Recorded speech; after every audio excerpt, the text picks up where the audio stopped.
What's up, guys? Jonathan Burr here with Road to the Platform. Just kind of knocking out a few questions that I've got over the last few days.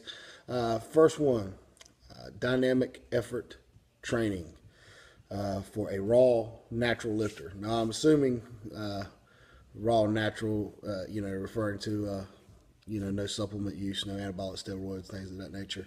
I don't really think that factors into the question very much.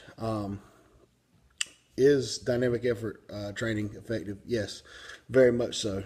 Problem is, most of the time it's used incorrectly. My opinion is if you're doing speed work, for lack of a better term, it's should be done for speed and much lighter weights.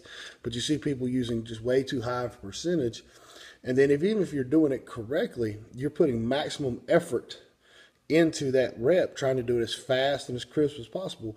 You should have some muscle fatigue. You should be tired.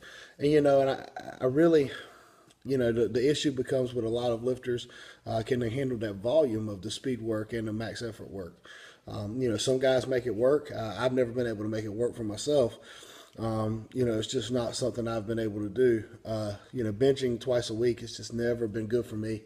Always led to a lot of injuries, whether it's just, shoulder rotation stuff or pec injury or whatever it may be, inflamed elbows sometimes, but does it work? Yes, it will work.